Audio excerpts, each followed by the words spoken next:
कल हमने real sequence patterns, AP का डेफिनेशन, इन सब में हमने काम किया। कई बार बच्चे कहते हैं सर प्रोग्रेशन एक्चुअल में क्या होता है। मैंने कल भी कहा प्रोग्रेशन दो प्रकार की हो सकती है, इट में भी अप टू ऊपर प्रोग्रेस कर रहे हैं, नीचे प्रोग्रेस, एलिवेशन है या डिप्रेशन है, हमारी लाइफ में इंक्रीमेंट आ रहा है या डिक्रीमेंट आ रहा है, तो दैट इज दैट। लेकिन वो आपका फिक्स रेशियो के साथ होना चाहिए।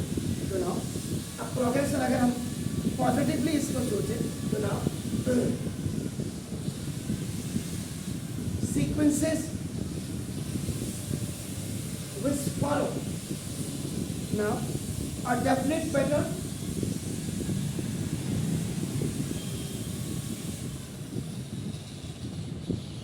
is called progression.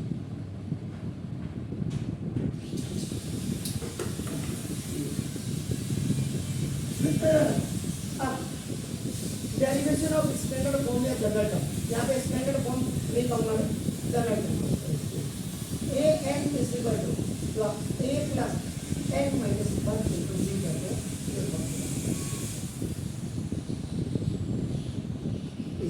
General term. तो वैसे तो इसमें डेरिवेशन क्या होती कुछ भी नहीं है, लेकिन आप बना देते सब। इसमें एक थ्योरम आपका जनरली आप कर देते हैं, आप बना देते थे सबका। तो वैसे ये डेरिवेशन नहीं है, फॉर्मूला यही हो गया, आप बना देते हो if and arithmetic progression, the first term is a and the common difference is a. वैसे इसकी डेरिवेशन मत लिखो तो ज़्यादा अच्छा है, जनरल टर्म ही लिखो। डेरिवेशन उसमें एसेंट वाले में आप करेंगे, आपका इसमें नहीं करेंगे। इसमें होगा ये कॉमन डिफरेंस डी हो गया आपका ना देखो जैसे। तो ना एंड टर्म, इसको एंड टर्म को आप ना लास्ट टर्म भी आप कहते हैं, तो ये इसको A N is A plus N minus 1।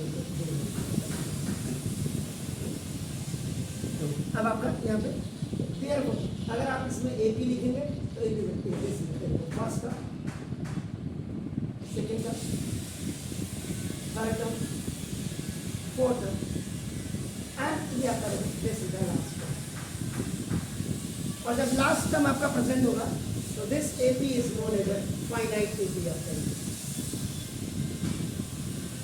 So now you will write this, वहाँ से हटा दिया हमने वो, इसकी डेरिवेशन है a2 a3 a4 और ये लास्ट टर्म आपका जब ये होगा an और इससे ये जैसे 100 नंबर है, 99 जो होगा वो an माइनस 1 होगा। ये ऐसे आपका इसकी सब्सक्रिप्शन जो नीचे आप देखते हैं वो ऐसे आपको सब्सक्रिप्टेड आपका जिनको आप कहते हैं आपका। अब आप अगर आप सेकेंड टर्म की आप बात करेंगे तो सेकेंड टर्म a2 इससे बड़ा करें a प्लस 1। हाउ ये होगा कैसे क्या करेंगे, इसका जनरल टर्म आपका an is equal a plus n minus 1। General term को nth टर्म भी कहते हैं, लास्ट टर्म भी कहते हैं। n इज इक्वल टू 1 ये रखेंगे n a1 is equal to a plus 1 minus 1 into 2 a1 is equal to first term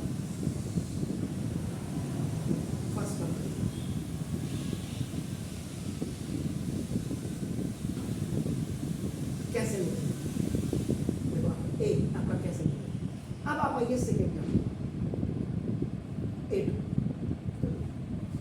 general आपका टर्म आपका क्या an is equal to a plus n minus 1 into D आपका n is equal to आपका 2 रखिए n a2 यानी ये second a plus 2 minus 1 into D a2 is equal to a plus 2 में से 1 का 1 D is a fixed ratio, fixed number, constant number. Which is increasing with a consecutive number.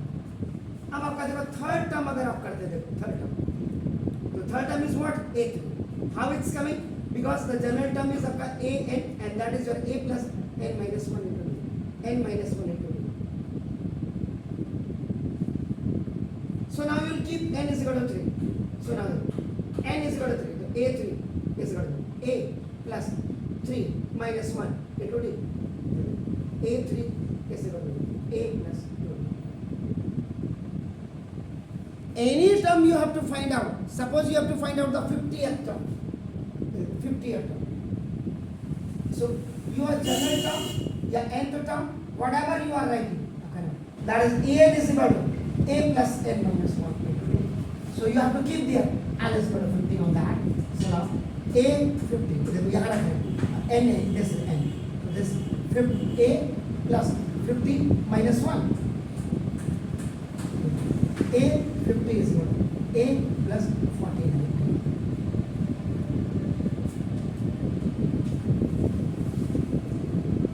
तो ये आपका जनरल टर्म के बारे में है आपका डू इट।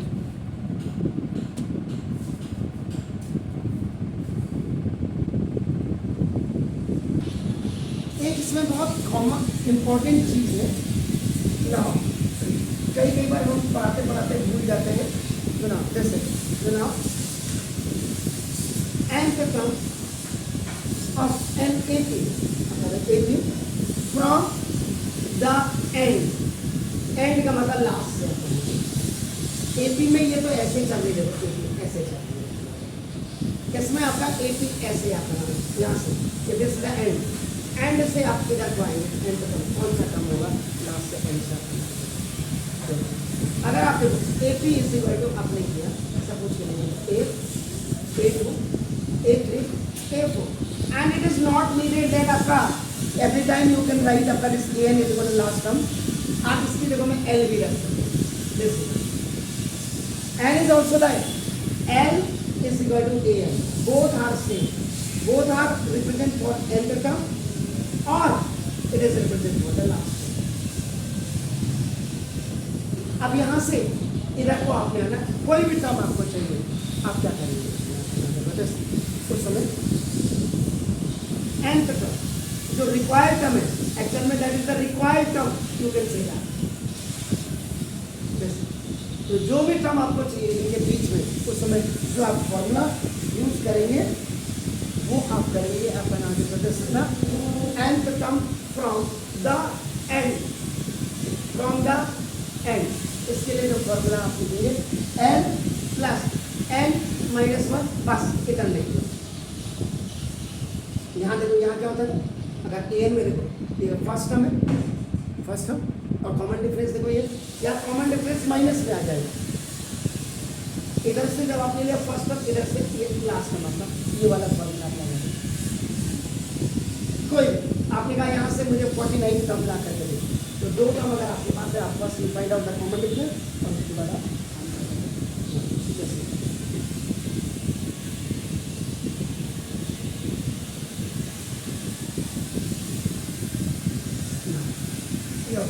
अब आती है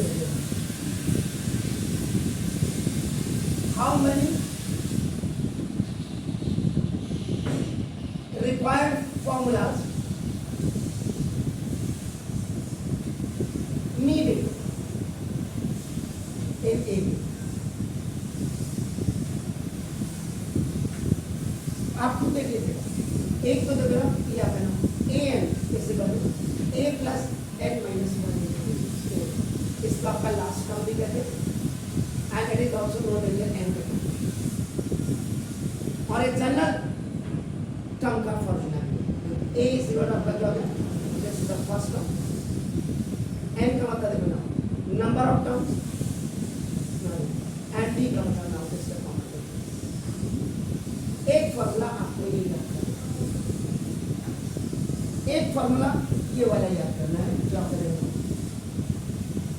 nth term from the end.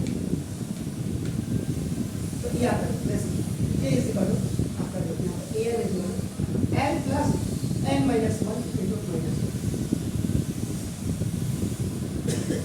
अब यहाँ पे दो चीजें, अगर एपी में a plus a1 plus a2 और ये आपका इनफाइनाइट एपी है, उस समय आपका जो पहला फॉर्मूला सम ऑफ n का टर्म आप यूज करेंगे वो आपका S N is equal to N by two 2a plus n minus 1 equal. और दूसरा, अगर एपी में आपका देख लो a a2 a3 a4 and last term आपका an है present, the last term is present, that is known as a finite a। उस समय आप जो sum of n term का जो फॉर्मूला है वो आप S N is equal to N by two A plus A N आप यूज कर सकते हैं। तो चार फॉर्मूले आपको इसमें पता होना चाहिए, तो प्लीज डू इट। और एक लास्ट इंपॉर्टेंट नोट्स जो मेरे दिमाग में अभी आया, एनी क्वेश्चन याद रखेगा, any question which is related to AP, either very short answer type or long answer type, कोई भी हो आपका नाम याद रखिएगा। Any, सुना, when you will start the solution, वहाँ पे आप लिखेंगे जो स्टेटमेंट आप लिखेंगे, late small a be the first term of an AP and small d is the common difference। ये सारे जितने भी क्वेश्चन आप सॉल्व करेंगे तो उनमें पहला स्टेटमेंट आप ये लिखेंगे। चलिए बाकी बात बताओ।